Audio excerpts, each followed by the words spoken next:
சரி, அந்த அக்னிக்கு அவ்வளோ பெரிய வரப்பிரசாதம் இருக்குங்க. என்ன அப்படி இருக்குது, அதுக்குள்ளே இருக்கக்கூடிய சீக்ரெட் என்ன அப்படின்னு பார்த்தீங்கன்னாக்கா, வீட்டில் இருக்கக்கூடிய பழையவை அதெல்லாம் எடுக்கும்போது கண்டிப்பாக அதில் பழைய துணி அப்படிங்கிறது ஒன்று இருக்கணும்.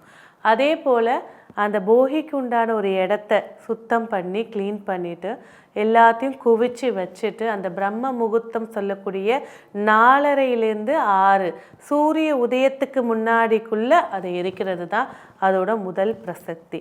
இந்த போகி அப்படிங்கிற ஒரு விஷயத்துக்கும் நரசிம்மர் அவதாரத்துக்கும் உள்ள ஒரு தொடர்பு அப்படின்னா என்னன்னு பார்த்தீங்கன்னாக்கா, அந்த பக்த பிரகலாதா அப்படின்னு சொல்லக்கூடிய நரசிம்மருடைய தீவிர பக்தர் அந்த குழந்தையை தன்னுடைய தந்தையான இரணியகசிபு அப்படிங்கிறவர் வதம் செய்யறதுக்காக, ஏன்னா என்னோட இது கொள்கைக்கு எதிர்ப்பாக இருக்கக்கூடிய பெருமாளை கும்பிட்றா, விஷ்ணுவை கும்பிட்றா அப்படின்னு சொல்லும்போது நிறைய முறையை நம்ம பார்த்துருக்கோம். படத்தில் கடலில் தூக்கி போடுவாங்க, எல்லாமே செய்வாங்க. ஆனால் இதில் அவருடைய தங்கையான போகி அவளை அழைச்சி, அவள் தான் நெருப்பு, எந்த நெருப்பு ஆனாலும் அவளை பொசுக்க முடியாதான், அவ்வளோ சக்தி வாய்ந்தவ. இதை தான் வடநாட்டில் ஹோலி பண்டிகையாக கொண்டாடுறாங்க. நம்ம போகியில் இவளுடைய சீக்ரெட் இருக்குது.